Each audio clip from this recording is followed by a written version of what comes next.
Legends of Runeterra es un juego de cartas basado en los personajes del universo de League of Legends. Este sirvió como introducción hacia este género para muchos jugadores. Si estás en esa categoría de nuevo jugador, es posible que no conozcas algunos de los aspectos que son básicos en los juegos de cartas.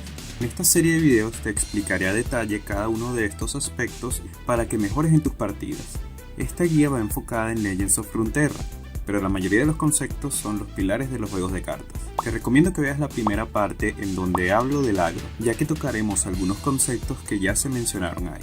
En esta sección de Aprende con Skeletor veremos el concepto de los mazos de control.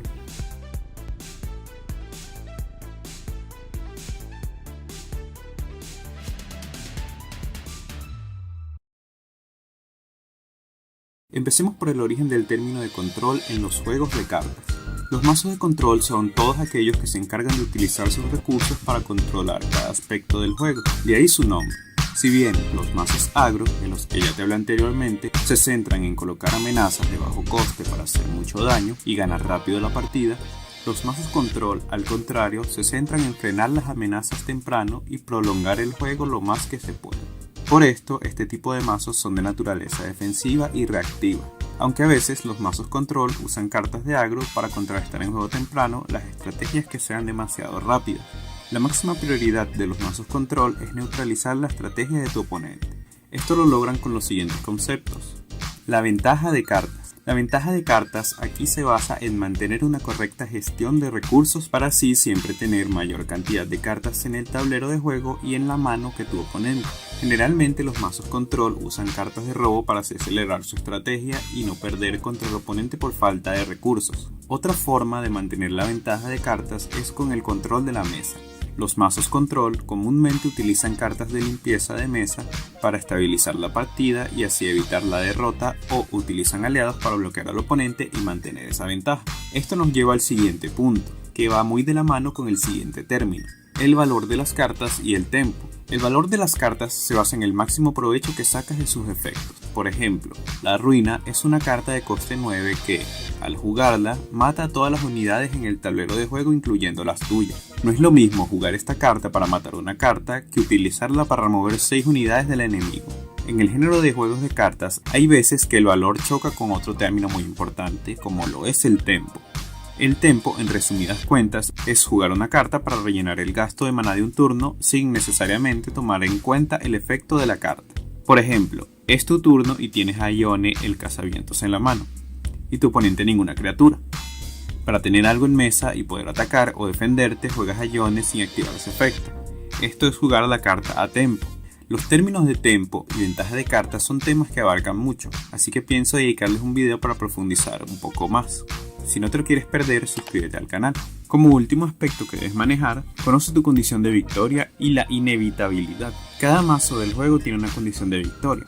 En el video del agro te hablé sobre el concepto de la ventana.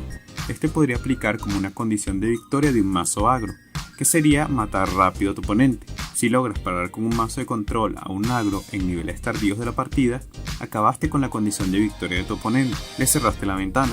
Los mazos control se basan en la estrategia de la inevitabilidad, en la que tus cartas deben ser suficientemente poderosas para que a largo plazo puedas defenderte y ganar la partida. Aquí te pongo un ejemplo práctico. En esta partida me enfrento a un mazo de Freyr con cartas de control también. Al yo usar un mazo de Anivia que se centra en generar cristales de maná para llegar antes al nivel 10, veo que me salen los 3 catalizadores de Eones, que me curan y dan ese maná extra. Además tengo en la mano Llamado de la Matriarca, que me invoca al aliado en el tope del mazo al principio de cada ronda, y para rematar tengo la ruina en la mano, con lo que puedo limpiar el campo y reiniciar la partida. Decido que esa es mi condición de victoria.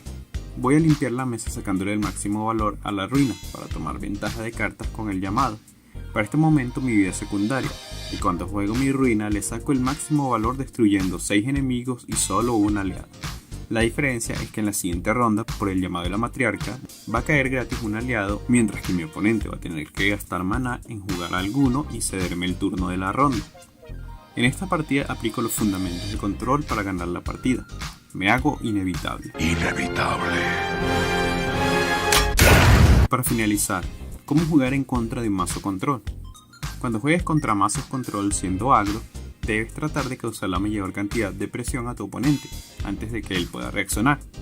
Y si juegas control contra control, el enfrentamiento se basa en quién hace una mejor gestión de recursos y le saca mejor valor a sus cartas. Generalmente el mazo con estrategias más codiciosas es el que gana. Y bueno, amiguitos especiales, esto fue todo por el video de hoy. Si alguno de estos datos te resultó interesante, déjame tu like y coméntame si tú juegas mazos de control o qué otro tipo de términos te gustaría ver. Recuerda que puedes formar parte de la legión de Skeletrolls suscribiéndote a este canal. Yo soy Skeletor y ahí nos vemos. Hasta la próxima.